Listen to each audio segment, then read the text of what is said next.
Bismillahir Rahmanir Rahim. Alhamdulillahi wa kafa wa salamun ala ibadihi alladhina istafa wa ba'd. Ahbabi wa akhawati, assalamu alaykum wa rahmatullahi wa barakatuh. Muzati kululukilako enangu ise chiwemba no bwino ayi. But insha Allah ta'ala I will be trying kutika zingako ichi chawanza to my foreign languages like English na Chinyanja insha Allah. Choyamba tiamba na kumuyamika Allah tabaraka wa ta'ala amenewatileta pano kuti tizashite witness nikah ya wanemseki wanga wa Ibrahim komanso na madamu wake. Kulibe muntu aliyensa amenezo zindikila za day ino, but Allah subhanahu wa ta'ala he has gathered us today in this place. Nilibe vokamba vambiri, but I just want to remind you and also I should remind myself.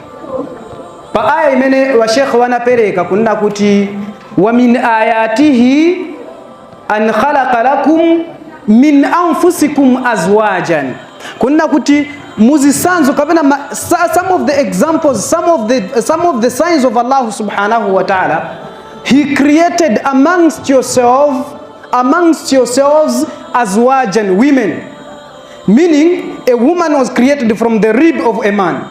So Allah subhanahu wa ta'ala is trying now to remind us kunna kuti among the signs of Allah subhanahu wa ta'ala, Allah subhanahu wa ta'ala also he created women from yourselves, litaskunu ilaiha, for you to find comfort in them. How can we get comfort in women? Whenever we want to get married, timafunika kuti tikonzekele, tisakile nyumba, tisakile vosi siana kuti mkazi ujaka mabwela pa nyumba azipeze kuti vonse viriko. Litaskunu ilaiha, kuti mpeze comfort. Muri wazimaiwo mzibambo akamakomboka kumchito, ngati achoka kumchito, when a man knocks off from work stressed, amabwela pa nyumba. Akafika pa nyumba, now it's now the duty for the woman kuti achose stress muri mamuna wake. Ngati mamuna wabwela na stress kuchoka kunchito, ndi nchito ya mkazi kuchosa stress muri ndani. Point number 2. Akuti Allah subhanahu wa ta'ala anafaka muri mpakati pa mamuna na mkazi, just because they are staying together there is mawadda, it is love. That's why Allah subhanahu wa ta'ala kusogolo kwa aya akuti wa rahma na chifundo. Kuma nkala manje mchikwati muja kunkala out of chifundo sininga musiye na choka naye pataji. Mwenishta understand hapo? Mkazi alingati flower, rose flower, kuseni izakala bright, kumazulo izashita banji izafota. Now sisi sana pape akali very beautiful.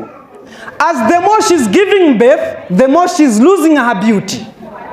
Just because she's losing her beauty, chamene shimashika ni chani? Mamuna ama losing interest muri mkazi wake, mchikwati mujaponkala ama kala out of mercy. Just because chifundo, nachoka naye patali, I cannot leave her now. Let me just continue staying with her. Until nakumakala 10, 15, 20 years ali pamozi. Why? Rahma, mercy of Allah subhanahu wa ta'ala is upon them. My last point. Nikari kushta focus. Why? My brother Ibrahim, my namesake. You've got friends. Your wife has got friends. Let your friends be your friend and not the friends to your wife. Wanzako si ni wanzako waiwe, not wa mkazi wako. Naimwe semu mukakumana na wanzao wa madamu wanu, si wanzani waja. If you want, you can greet them. If you don't want, you can just pass. There is no any relationship between you. Zamene zuono ngazikwati these days, it's a matter of friendship. Friendship. Siso. Kuzabwela muntu inanizafika pa nyumba pao. Salamu alaikum. Wa madamu wao wazani yanka wa alaikumus salam. Nizai mawalipo awe kulibe. Nizai amba kushimika. Mwanimve sesa. Same applies tomorrow, nizamba kushimika, the other day nizamba kushimika, wakazati peza chikwati sijizasila. Now every Muslim woman here has to understand, kuna kuti the friends to your husbands, they are not your friends. Let us take this point. Our friends, they are not the friends to our wives. Your last point yanga nikusieni manjama Allah subhanahu wa ta'ala pokuzi wisani aya hii kuna kuti manyumba mwatu tika makala vochitika vimakala vambiri vochitika vimakala wa brother mukamvela kuti wa madamu wanu na wao na paja wali na mamuna, do not react. Do not what? You don't have full information. Wantu wamena wamafuna kuononga vikwati va wantu ni wambiri. So mukamvela mtumika alayhi salatu wassalam one time anamvela kuti Aisha washitachiwere wale na sahaba winangu. Do you know what happened? Mtumiki sana mufusa Aisha radhiyallahu anha rather anango kala che silent until chikondi chichechemenenzo mulangiza Aisha chinamba kuseruka. Inafika time ya kuti Aisha napempa kuti let me just go to my father's place. Mtumika anakapa kuti no problem, you can go. Anaenda mtumike kufika kule Abubakar akafuna kumuposha Aisha enzo posha ukuti kaifa kinti. Zoti kunali kuita nizana maina achikondi kunali ibe.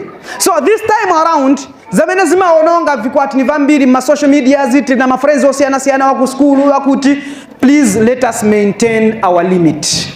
We've got friends, all of us we've got friends, but the limit should be there. Lelo makwatila alhamdulillah masha Allah barakallahu fikum. Lelo makwatiwa ma friends wanu wajakaya kuli ma ex kuli wachani wauze ni kuti this time now I'm settled.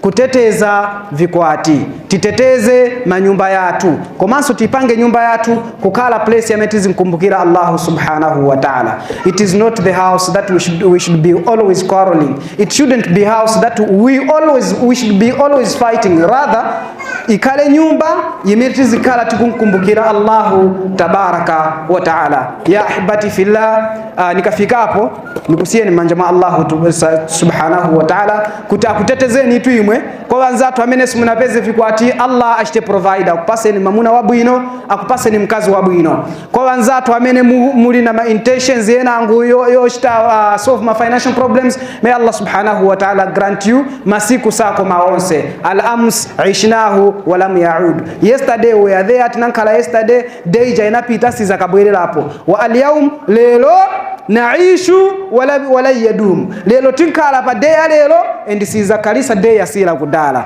Wa gadan mailo la nadiri aina sanakun. Cities wa kunina kuti kodi tizaka nkala kuti. Just because cities wa kuti tizaka nkala kuti tumuika Allah subhanahu wa ta'ala pasogolo. Wa Ibrahim na wakazi wanu barakallahu lakuma wa jama'a bainakuma wa baraka alaykuma wa jama'a bainakuma fil khair. Wassalamu alaikum wa rahmatullahi wa barakatuh.